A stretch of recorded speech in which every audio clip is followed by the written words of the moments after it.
Welcome to the Member Guest Podcast. Welcome to Member Guest.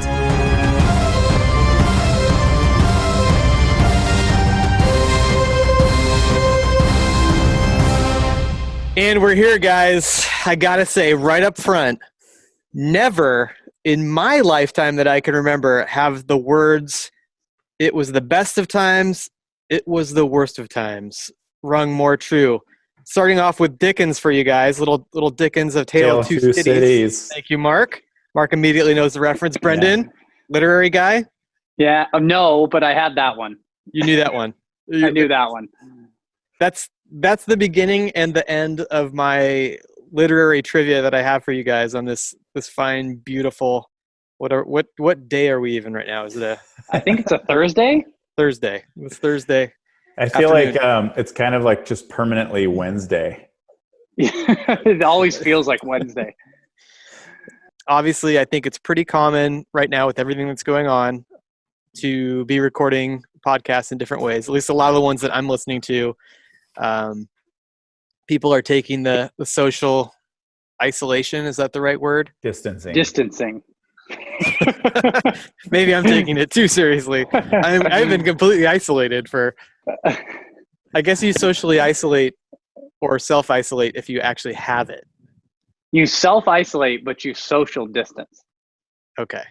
See, those are the keys. Immediately clearing things up. That's what we're here to do. You are listening to the Member Guest Podcast. This is Dave speaking right now. Hi, Dave. Phoenix. If you're watching on some video clips, we're doing it differently, as I said.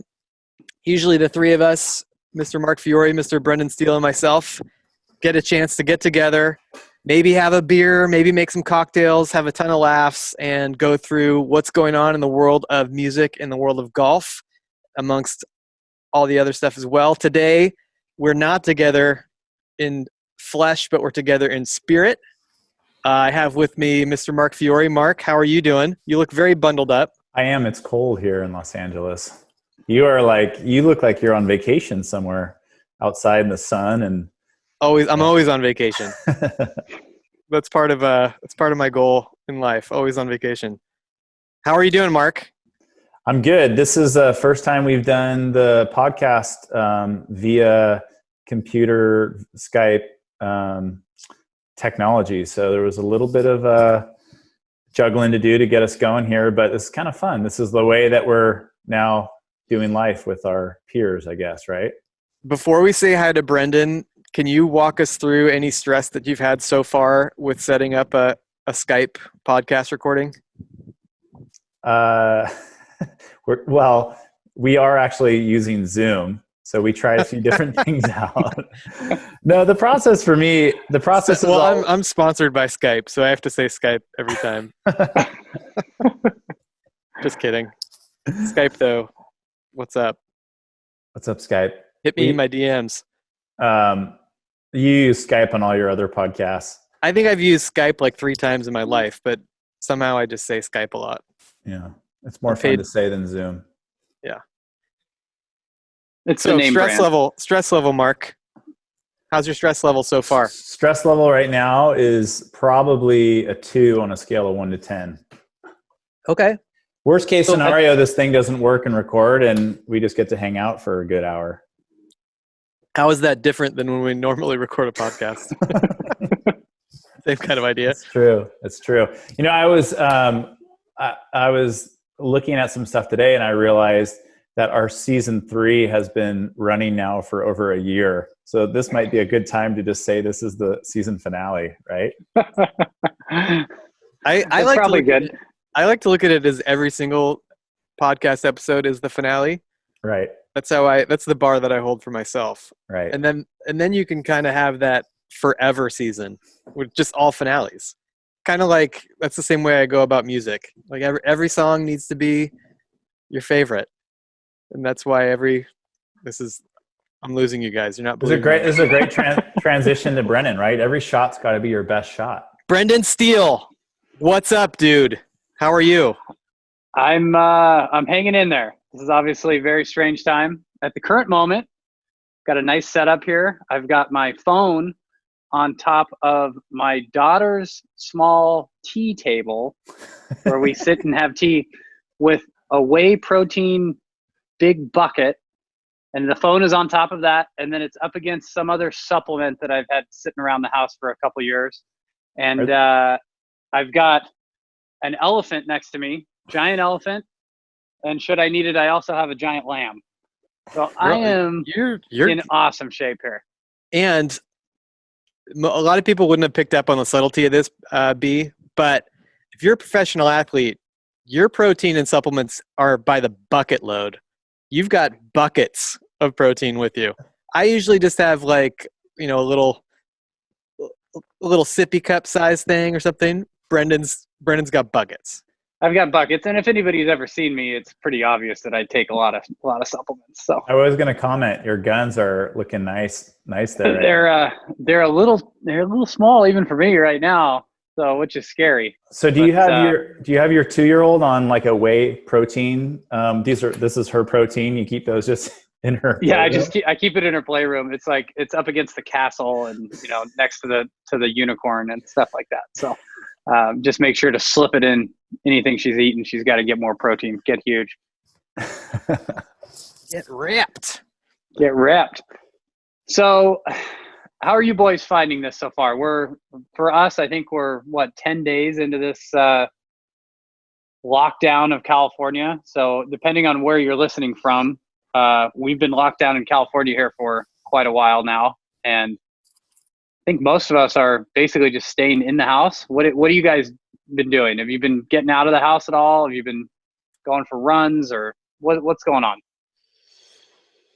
We've been, this is a weird time. I mean, there's almost not a right word to describe it because I there's nothing obviously that's ever happened in our lifetime and maybe even in history that is similar to what's going on at the moment.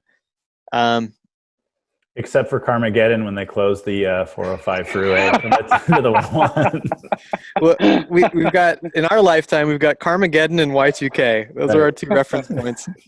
Y2K was maybe a little more global. Carmageddon was maybe a little more serious. A little more local. Yeah, you know what? That was actually probably the most enjoyable day that I could ever remember in Los Angeles because nobody was doing anything. It was free reign. It actually. You kind of, at that point, you wished like every day was Carmageddon because you could actually drive on the freeways. They did a great job of clearing that place out from traffic. Right. But, globally, it's crazy to think of in some sense or another that almost everybody, not everybody, but almost everybody worldwide is doing some version of social distancing, some version of stay at home at the moment. That's crazy. Like when would that have ever happened historically? And you wouldn't even have the possibility or the potential to do it until now. It's this weird thing that we're living through. It's hard to contextualize it in that sense. And right now at our house, we've been kind of on stay at home mode for probably a little over 2 weeks now. And, the thought of the best times, the worst of times at the start came from my thought process that there are some things, some silver lining in the process that I've really enjoyed about it. And there's obviously a ton of it that I've really not enjoyed, but we've done a lot of funny things that we've never done before with the kids. We started out like doing movie nights and going on little walks after dinner, just, our family. We've since kind of moved past a lot of those where it's almost like, okay, now we're pretty sick of seeing each other all day. The last thing in the world I want to do is go on like a mile walk. But it's still interesting in that sense. It's so different, and there's aspects of it for me that have been nice to have that slow down. And also like the last couple of years for me, I feel like I've been training for this. Just kind of been like, figuring out things to do with my time as it is. So I've been in the coronavirus gym for years, so to speak. Mark, how have you been doing with all this stuff? Good. It's also, like you guys both have younger kids too, which is a whole different. Yeah. I was going to say that, we've always kind of been a family that's really enjoyed like walking around the neighborhood in the morning and the afternoon. That's kind of been a routine for us that we've taken advantage of. And it's crazy now because the amount of people in our neighborhood and our community that in general are just walking around and, you know, saying hi from across the street and kind of keeping that respectful distance in the process. But we've met like tons and tons of people. There's families and kids, and it's weird, like you said, Dave, where to go through a time where everybody's kind of going through the same thing at the same time. And it is this crazy social experiment that we're going through. And there is definitely like silver lining. And part of that is because we're all like in the same boat, right? We're all dealing with the same challenges at the same time. If, you know, I lose my job or so-and-so has a tragedy in the family or this or that, like it's hard to be like entirely empathetic, but in this sense, like everybody kind of is. So even in where we are in LA, it seems like there's been an increase in politeness and everybody's more awareness. friendly, for sure. Yeah, for sure. And it's really, really nice. So in that sense, but you know, having a 4-year-old who loves going to school, and then all of a sudden you're trying to tell them that he can't go to school, and he doesn't understand it, and he thinks that he's sick because we were trying to keep him away from other people, and those are challenges for sure. I think through the process, my wife and I realized that we're definitely not going to attempt homeschool next year. You guys holding up? Yeah, we're holding up. I mean, for us, we've been traveling so much that I think initially, at least, this first like couple weeks has been kind of fine. Tori's been happy to be home. She was on the road with us for 3 weeks in Florida, and so she's been happy to get home and see all of her toys and all of her, different stuff that she had been missing. And Anastasia is always like trying to slow us down anyway. So this is kind of a mandatory shutdown. For me, it's a little weird because I'm used to going to the golf course and practicing and working out. And at least like, even when I'm in the off season or in off weeks or whatever, having different things to do and having that kind of like outlet to go and be active and be social and whatever. And now I'm sitting around with Tori and Anastasia, and we're just kind of looking at each other like, we're going to do the same thing again today. We're going to try to convince Tori that we're going to go on a walk. And she's like, I think the funny thing about what you were saying, Dave, where you're like, I don't know if we can go on a mile walk together at this point. Tori's that way with us right now. Like Anastasia and I are fine together, and we're fine to hang out with Tori, and Tori's kind of like, I'm good. Like, why don't you guys go on a walk? Leave our 2-year-old at home to fend for herself. I was alluding to it a little bit earlier to you guys, but I think it's true that my dogs don't even want to go on walks at this point. Like they're just kind of like, dude, really?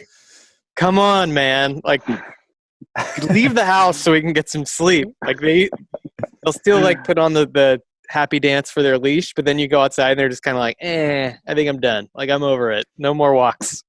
Yeah, they thought they hit the jackpot, right? At first. When coronavirus hit, they're like, oh yeah. Week 1, they're like, attention. This is amazing. I like Week that your 2. kids, Dave, behind you are waving in the window. Are they? Oh, yeah, and a bee or something almost buzzed your tower there. It's all happening at the Farrell household. Yeah. Dude, it was super funny too. I'm going to come out of this whole thing. I mean, you thought I was ripped going into it. Just a monster. Nice mask, Mark. You thought sorry, I'm listening, Dave. I just felt like a little intimidated, a little worried here about. You saw my children on my screen, and that made you need to get a mask on. How weird would that have been if I had just done that out of context? Like 6 months ago, you'd be like, "What the hell are you doing?" But now it's pretty normal just to see people driving their own cars with masks on and gloves. And I'm just surprised that you have any hand sanitizer. How'd you get that stuff? You know what? It helps to have an infant. My wife was buying this stuff like crazy, and then you've got a serious crinkle by your microphone, Mark. Oh, was it buzzing? maybe. Clip-in. Yeah, we've got plenty of hand sanitizer. We'll do trades. I'll trade you this for some golf equipment, Brendan. That's a deal. So one of the crazy things that came out of this for us is that we were in Florida when this all kind of went down. Yeah, I purposely have not talked to you or asked you about that because I wanted to hear it and record it in podcast form. Yeah, in podcast form. Take us through not only getting home from the players, but just even that whole week of the players and kind of what was going on down there. Yeah, so like full chaos for us. We flew into Orlando. We drove to West Palm Beach. We had a tournament there. Then we drove up to Orlando and we had a tournament there. And then from Orlando, we were trying to figure out if I was even going to get into the field at the players. And I ended up being first alternate on Monday. So I'm just, as first alternate, you just kind of sit around all week and hope that somebody gets hurt, basically, which is kind of a weird position to be in. In a normal tournament, like, because the players is obviously one of like the more elite tournaments, right, during your season. So in a normal tournament, if you're first alternate, do you have a pretty good chance that someone's gonna be injured or sick or decide not to play? But like, how does that compare to this tournament? Yeah, so a normal event, I would say 2 or 3 guys probably at least withdraw every week. If you're first alternate on Monday, you're going to get in 95% of the time, I'd say at least. When you're at a major or the players, guys are more apt to kind of like play through whatever's hurting them, at least give it a try and see if they can get hot early and just kind of fight through the pain. So you definitely have less of a chance. So I was sitting around all week. I was trying to prepare as if I was going to play the tournament.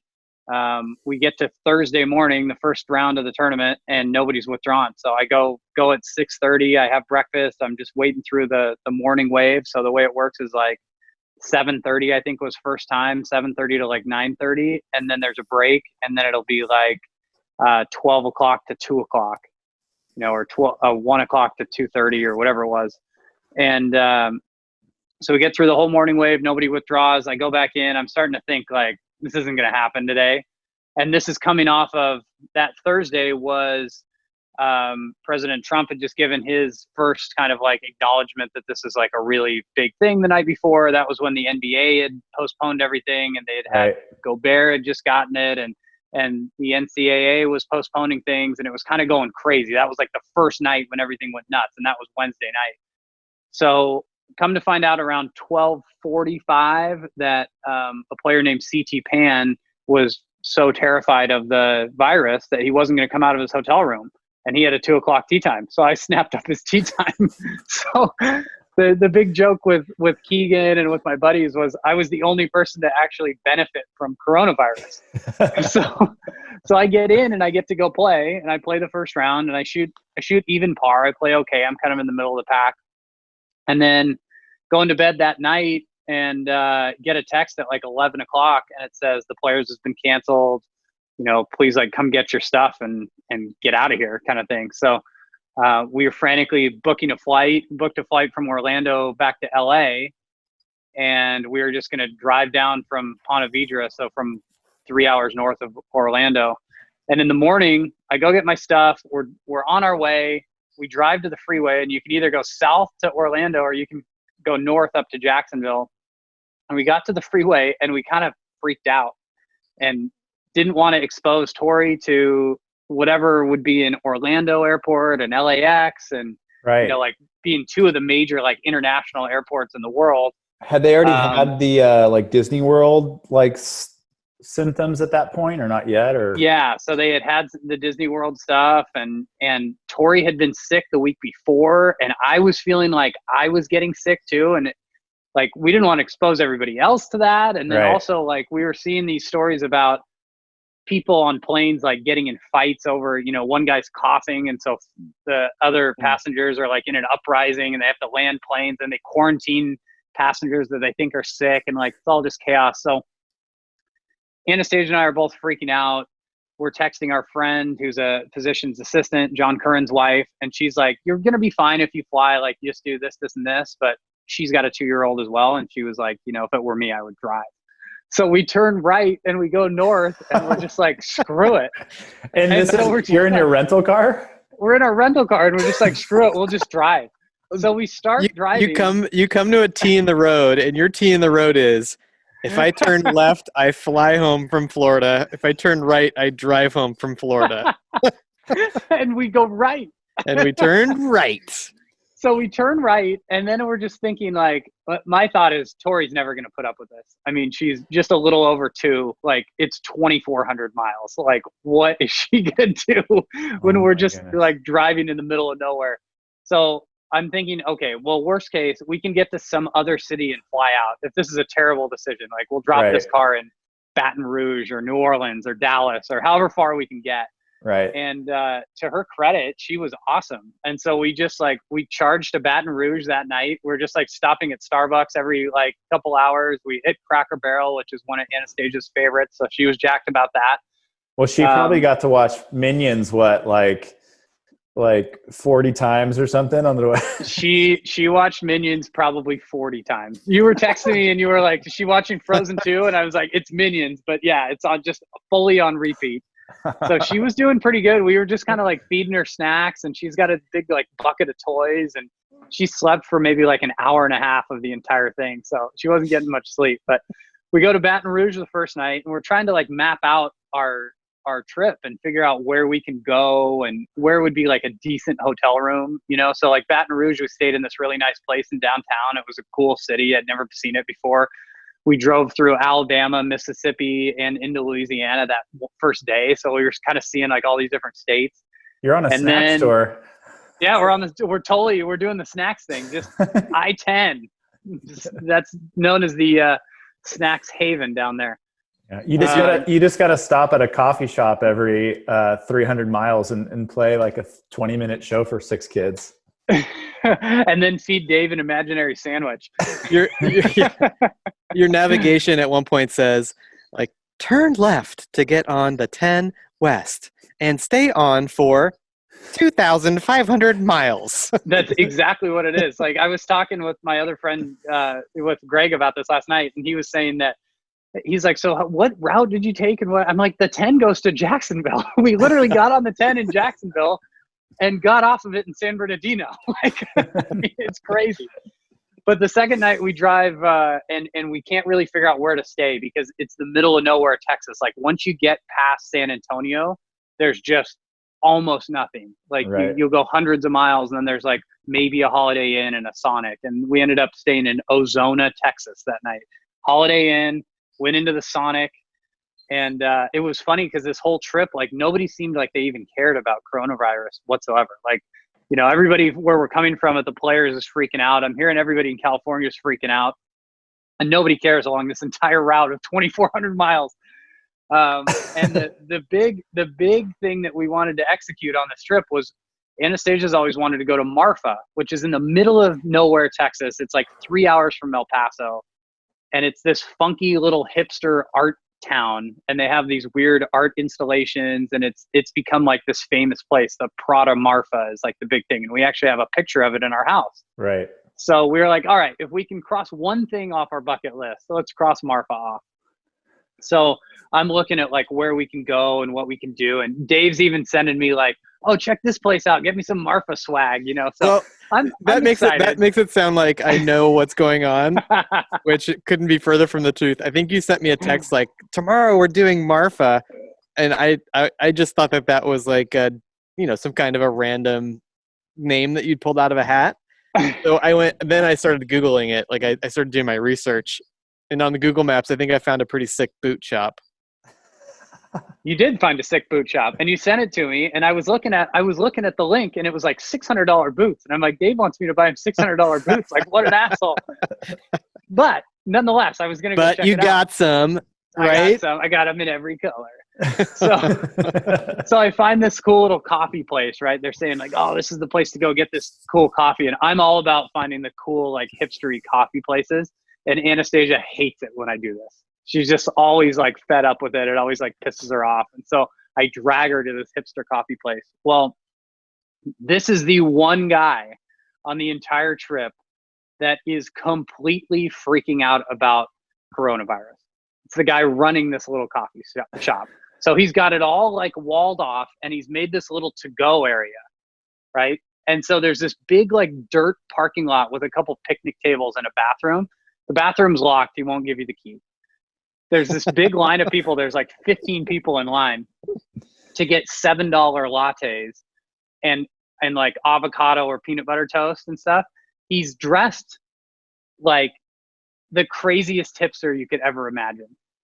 And he's like taking everything super seriously and being kind of pissed off. So I get up to the front of the line, and we order our coffees, we order our peanut butter toast, you know, whatever. And he has this, which is probably smart, but at the time I was just like, what an asshole. He's got this giant bag of hand sanitizer that he's like, makes me put my hands out, and he squeezes this hand sanitizer on my hands so that I have to press like the screen, you know, to use my credit card. So he's like trying to keep the screen sanitized. So I'm not into this whole scene. So I get the coffee, get the toast. The stuff's good, you know, but you could miss it. Well, while we're getting ready to leave, he starts yelling at somebody because apparently somebody picked up the wrong avocado toast or something. It was under, did you pick up the avocado toast under this name or that name? And Anastasia's like, oh shit, maybe I picked up the wrong one, you know? And I'm like, well, if you picked up the wrong one, they just skipped you because these people were in line behind us. So like, so that's how we left that place, was this guy dressed like a hipster pirate screaming at people because they picked up the wrong avocado toast. So that was not our best impression. It's right around the corner. What's awesome about that too is that you, like any normal person, automatically assumes that this has something to do with like what's going on globally, where that could just be his regular like Saturday afternoon thing. Like that could just be his like his coffee vibe. It's just like, he's like, what? Damn it! You took the wrong toast. You took the wrong toast. Are you kidding me? So we proceed, since there was no bathroom, I had to go around the corner into an alley and take a leak on a cactus. And I was like worried I was going to get arrested while I was doing this. We walked down to Dave's boot shop, which is 1 block away. That wasn't the name of it though, right? It was, I think they changed it because you were so excited about it. So we get there. It's called Mr. Powerful's boot shop. Mr. Powerful's. That's it. We get there. And there's somebody inside, and there's a sign in the window that says, no walk-ins, by appointment only. Hell yeah. My kind of boot shop. And I'm going, now, wait a second. We're out here in the middle of nowhere, and I want to come into your store and potentially spend money, and you're going to send me away. I'm so confused as to what is actually happening in this town. So our big tagline has now been, Anastasia and I keep saying, we did Marfa, so you don't have to. So tell your friends, Marfa's not an important place to go. Yeah. Mm-hmm. Marfa, the grumpiest place on earth. No doubt about it. I should have called ahead for you for the boot shop. Yeah, it got me an appointment. Yeah, that's my bad. I could have got you some sick purple boots there for $600. So we went from there. We ended up getting to Tucson that night, and then Tucson home. And so it was a big effort. And I kind of freaked out the last night in Tucson. I was feeling really sick by this point.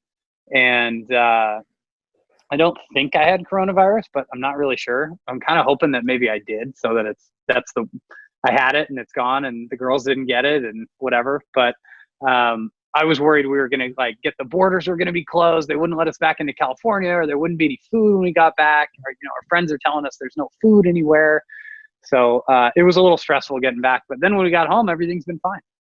Yeah. So I was in Cape Town, South Africa during all of this, or just before you probably started your drive. And we had an awesome trip. I went out there to my friend Chris's wedding. This is a guy who I had met almost 20 years ago, backpacking through Europe. We met in San Sebastian. We were doing like a language school, and we met kind of surfing and stayed in touch for years. Dave, you've met Chris many times, and Chris was actually... He's given me some underwear. He has, yeah. He's given a lot of people underwear, actually. He had an underwear business, but he helped do our member guest logo. And so we, my wife and I went all the way out to Cape Town, sans children. And we were out there for 9 or 10 days. And I got super sick while I was out there as well. And for me, everything was like sinus infection, like crazy sinus pressure, no fever, none of the symptoms of the coronavirus. But man, I was like hyper paranoid and was, we were able to get home just before they kind of banned all the international travel stuff. But that was a very quiet flight home. The funniest aspect of all this is me finding myself just saying some of the dumbest stuff. Like I told Lindsay, we were flying home from vacation in Mexico a couple of weeks ago, just when it was starting to get a little more serious and travel restrictions were starting to get more serious. But she was having some kind of an allergy thing going on and she was like, sneezing on the airplane. And at a certain point, I told her, like, hey, you got to like cool it on the sneezing. people are starting to take this really seriously. But as I was saying it, I was half joking, but half like serious, like kind of like, hey, knock it off. But you're talking about sneezing. You can't just decide to stop sneezing. Especially, this wasn't the case, thankfully, on this flight, but she's flown where somebody's like taken a cat out of like a protector and she's super like allergic to cats. And then she starts sneezing in the airplane because there's a cat like a row or two in front of her. Didn't we cover that on a podcast? Yeah. Thankfully it wasn't that again, but it was some kind of an allergy, some kind of a sneezing thing going on the airplane coming back. And I'm just like, not the time. Like we're going to get kicked off the airplane mid-flight, or we're going to land and not be allowed back in the country, or like this could go wrong. You got to stop sneezing. I know. 14-day quarantine. Dude, okay. I wanted to ask you guys, because I definitely have a quarantine low point. For me, it was at the height of like nobody knowing exactly what was going on with the virus itself, on top of not knowing in the US how bad it was going to be, where we're going to get to. I think we had maybe just had our schools get closed, so no idea what was going to happen with that. Like all the uncertainties, everything was just at like its fever pitch. And I was like, I'd wound myself up as much as I can wind myself up. And Sunday night, I'm sitting at home, and I was already starting to think like, okay, we don't have like a ton of stuff at our house at this point. I haven't been stockpiling anything, nor do I really want to. So what's my best play here? I'm thinking if businesses and everything start to close down, then that's going to happen later in the week. So tomorrow morning, I'm going to get there right when they open. I'm going to see what it's like. I'm going to outsmart everybody because everybody's still going to be at work. I'm going to make sure we've got, paper goods and all the silly stuff that everybody's been stockpiling. I'm going to go there because we currently at this stage have like two rolls of toilet paper left. I'm in. So the next, okay. So that was one thing. I'm winding myself up about it, thinking about like my whole master plan. And then I go, this was probably after maybe a little bit too much wine. Then I start going, you know what else we need? We need some emergency food.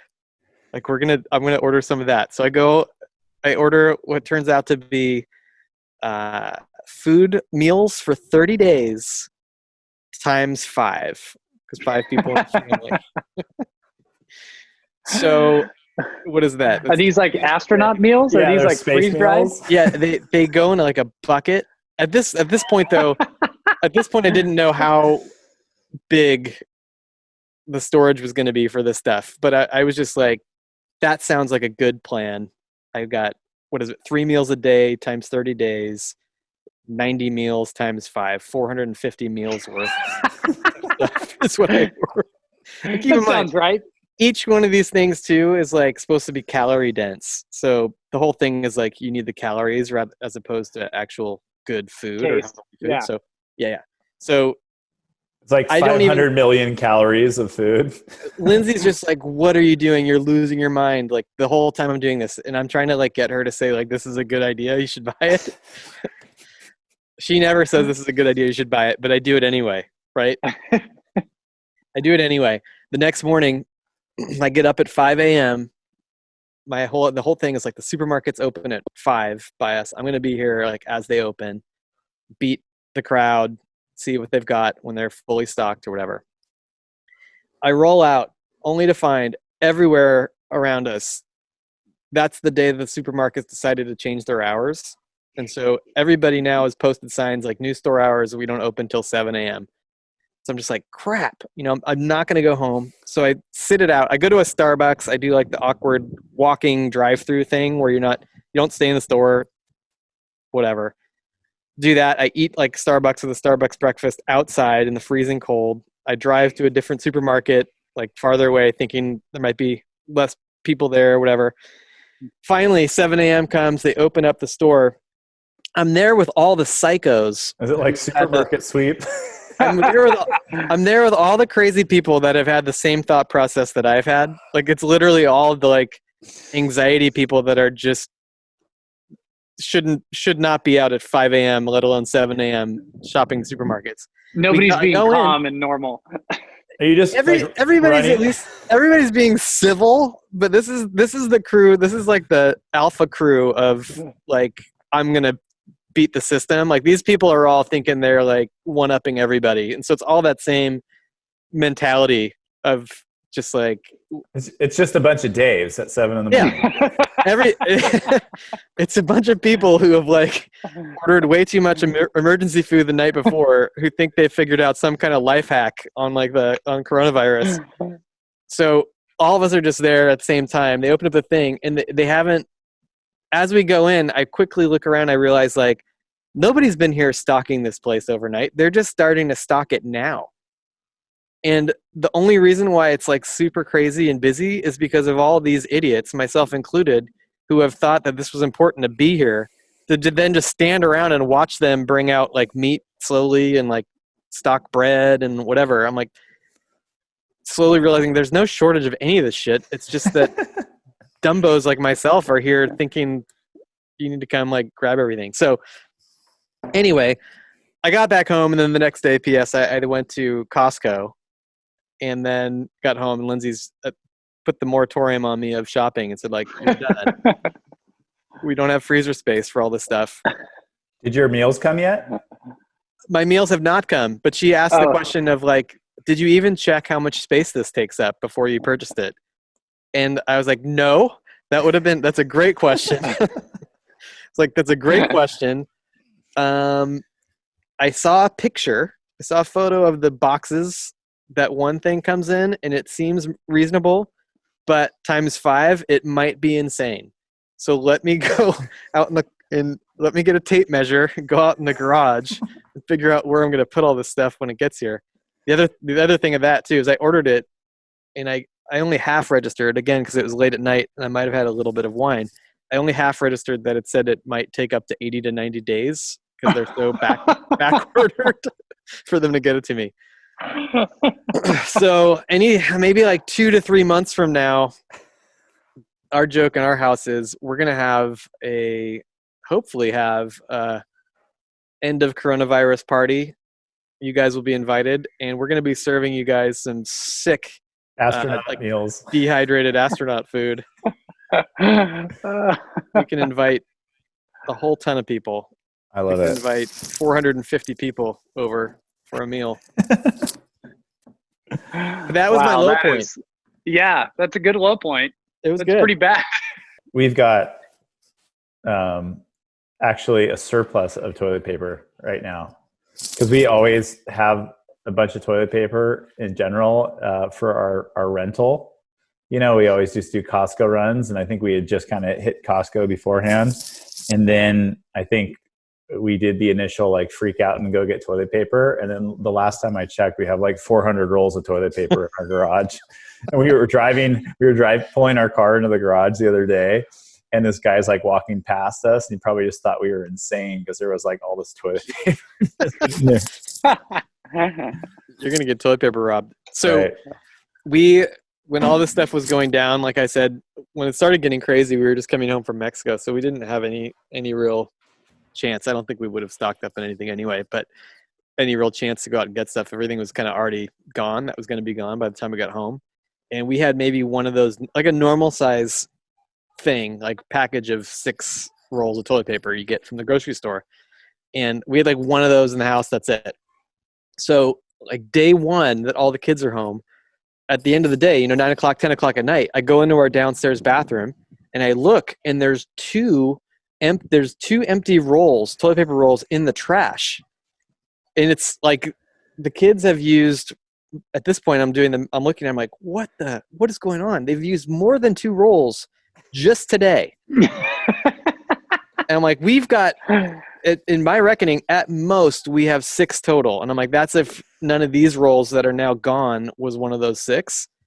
I'm like, so I family meeting. I'm like, kids, you're not going to have to come to mom or I, and we're going to distribute toilet paper to you because you guys are being crazy with this stuff. And this is not the time. Not 3 squares a day. Yeah. Like when you need to go to the bathroom, you come, you find mom or I, obviously we're going to be at the house. Come find us. We'll give you toilet paper, your allotment. Like we'll ration you your toilet paper. You go to the bathroom. Like you guys are clearly don't understand what it means to not use a ton of toilet paper. They're like, all right, Dad, cool. Like we got it. 2 days later, I'm like, they're not even coming. Like, what's going on? They're not even coming to me and asking for toilet paper. And we still have like all the 2 rolls that I set aside for them that I'm going to be distributing to them, brand new. I'm like, what are you guys doing? And they're like, oh, Dad, we just stopped wiping. that was their solution. To which I was like, kind of genius, and this might lead to something worse than coronavirus. I don't know. Like this could be a whole different thing. I'm like, okay, we need to figure out a middle ground. So I think we've made progress now since then, but their knee-jerk reaction was obviously not my best parenting. So Steely, are you doing any, are you like rolling putts down your hallway, or what are you doing to like keep, cause you're basically in the middle of the golf season, right? I mean, once they're clear, you guys are going to go back full force. There's been a lot happening. So Shady, my home course, it's been open, it's been closed. Then they opened it for just walking only play, no range, no guests, no food, no booze, no carts. And a couple days ago, they shut it down completely. So now I have nowhere to practice. So I ordered a net and a mat for the backyard. And I'm going back to my roots. That's how I did it in Idlewild, and that's how I'm going to do it here. So I just got that set up yesterday. Except now I've got a TrackMan to put behind it. So I've got a very expensive machine to tell me where the ball is going and what's going on. Right. Is it hard to wrap your head around that, like to be serious and to like actually work on improving things and stuff? Or, I mean, how will you approach that? I don't think there's really going to be a way for me to improve. The key is just not to fall too far behind. So right. I want to just make some swings, see what the numbers are, keep a club in my hand, send some videos to my coaches. And then I got a putting mat, and I'm going to hit putts on that and send video to my coaches so I can work on my stroke and things like that. So trying to figure out what I can do. But on like the 3rd day we were home, I was out doing our daily walk, which is our only activity. And Tori threw a stuffed animal out of, it was actually this lamb. She threw this out of her stroller, and I lunged to catch it. And being the athlete that I am, my back went out. Oh. So I was in recovery mode for a week, and now it's just starting to feel better. So there's been all sorts of stuff. But the weird part is normally when we have a break and it's the off season or whatever, you have a date that's like a certain date when you're going to start. And like January 6th is my first event, or whatever it is. And what you want to work on. You can go to the course. You can work on things that weren't good in the fall, weren't good this season. You can go see your coach. You can be in the gym. And now all that stuff is out the window, and we have no date. So it's kind of like, it's easy to be super lazy right now.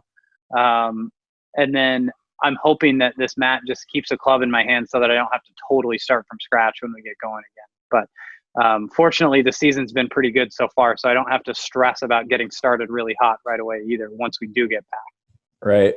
So where I live, we've got some space and outdoorsy areas and some trails in our neighborhood and some horse trails, that kind of stuff. So lots of areas, thankfully, where you can get outside and go for a walk or go for a run. The thing that I have found that a couple people do, like when you approach them on a trail, which is so bizarre to me, is they'll do the first thing, which is considerate, normal, nice, makes sense, where they'll get to one side. So you have like as much space as possible. Like you can kind of keep 6 feet or even more separation as you pass, and you kind of say hi, wave, whatever, and keep your distance. Maybe 1 out of 10 people, maybe less than that even, so a very small percentage, will turn and like literally face away from you. So it's almost like they're shunning you as you go by, and then not like almost it's a version of like, if I can't see it, it's not happening. Like that kind of like mentality. And so during this whole process, the way my brain works when I'm stressed out or whatever else is that I usually in my head just am making fun of other people. And so I'm like critiquing people sometimes out loud, but a lot of times just in my head on like why what they're doing is dumb. But when that happens, I'm just like, that's not how virus works. Like you can't close your eyes and turn around and then be like, okay, I'm good.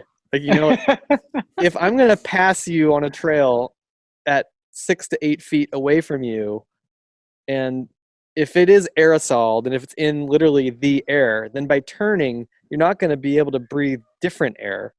Like if I sneeze at you and you're turned, same problem. Like it's going to hit you and your face or your hands or whatever else. Like you're just at this point, it's like it reminds me of when we'd play like Linkin Park shows opening for Metallica, and the crowd would be mad and they just turn around. You'd be like, you're just turning around, like hoping the band that you are not here to see gets off stage faster. Like that's what you're doing. And so you can still hear the music. It's the equivalent of I've seen a lot of really funny like homemade masks where at first I was just, now I can at least, because I've listened to some things where it's like a lot of times you'd want to wear a mask, or a benefit of wearing any type of mask would be that you would touch your own face less if you're wearing a mask. Like it's more like you're not obviously going to not breathe something in. Like people are now, not even everybody, but some people are finally understanding that a surgeon doesn't wear a mask to protect himself. He wears it to not infect the person he's doing surgery on. Same thing with a dentist. You're wearing a dental hygienist mask thinking you're doing something about coronavirus. Like you're not. That's not how air works. Like it's going to go in the sides, right? But if you're wearing it because you're like, this reminds me not to play with my phone and then like pick my nose because I have a mask on, then yeah, maybe you're doing some good. Dude, there's a person, you got to look it up. There's a person who had his shoe that was tied to his face. So it's literally, it's the funniest thing ever. It's literally like the shoe is pointed up, and it's the part that you put on your foot that's over his mouth, and then the laces are part of what ties it behind his back. And he's serious about it, and he's at like a cafe. I think it might even be in New York, but somebody else is. I was hoping you were going to say it was like a boot, and he was ordering a coffee in a hipster coffee shop in Marfa. Company. Yeah. He's got a $600 purple boot, and he's ordering $7 mocha, and not able to use the bathroom. And a $9 toast that you're going to get yelled at and not be able to take a leak. Yep. Just don't take the wrong toast. That's what I've learned. If you've learned anything from coronavirus, it's don't take the wrong toast. Good time. Well, we could probably look into, since we're just really capitalizing on member guest merch, we could probably work on some member guest face masks. Dude, shoe masks? I hear that the Fioris have an overabundance of toilet paper. Let's sell some member guest toilet paper. We could. Let's autograph that stuff and send it out. Maybe I'll mock up a member guest face mask, and we'll. Dude, it would be. See, like that mask, Mark. You're really not protecting yourself. You know that, though. You're smarter than that mask. It would be. It would be awesome. I'm protecting you, Dave. Right. I appreciate that. At a time when toilet paper is back to normal, I would love to do member guest toilet paper. We should see if we can research figuring out. Do you just want the logo on there, or do you want our faces on there so you could actually like you know wipe how your they ass with well Mark's you know how face? they have you know how that would be my favorite. We could do one of us, like we could do 3 different versions and each of them is just like one of us on it and then see who gets wiped on the most. You know how they have like the Christmas toilet paper or whatever? There's got to be a way not right now, I'm sure there's no way, but post all this, there's got to be a way to like make your own novelty toilet paper. That would be huge. Coronavirus innovation. Well, guys, this was different for us, but definitely still a ton of fun. Mark, Brendan, it's always my pleasure to hang out with you both. And for everybody listening, thanks for listening. Stay safe out there. And if you guys have any questions that you have, any stories you want to share, Corona or not, hit us up on the socials. Brendan, what are those socials? Where can they find us? We've got a lot of different socials. They are at member guest somewhere. I think that's on Instagram. There's an at member guest, or is that member-guest.com? Very easy to find. I always say, whenever I'm doing podcasts and they ask me about our podcast, I say, if you really want to find it, you'll find it. I think we can get up to like 300 people in a Zoom meeting, so maybe that would be kind of fun. We did a Zoom meeting with 7 couples total the other night, but so 14 people, but just on 7 devices. And it was just a shit show. It was so funny of like when you can talk and like how to not talk over somebody else. And Zoom itself, like it works pretty well if you've got 2 or even 3 people kind of talking. It'll kind of like do its best to blend those together so you can still like figure out what's going on. If you've got like 6 people talking on 6, forget it. You're done. Brendan, you're butted out. My one is dead. My other one's working. I'm trying to charge it. All right. So with that, may your drives fly straight, your guitar stay tuned, and your toilet paper stay plentiful in this weird time. And we're gonna try and get you some more little podcasts from our home stations here shortly. Sooner. I love it. Bye, Thanks, guys. boys. That was a welcome distraction. Be safe. I'm gonna go back to my puzzle. Adios. Adios. Later.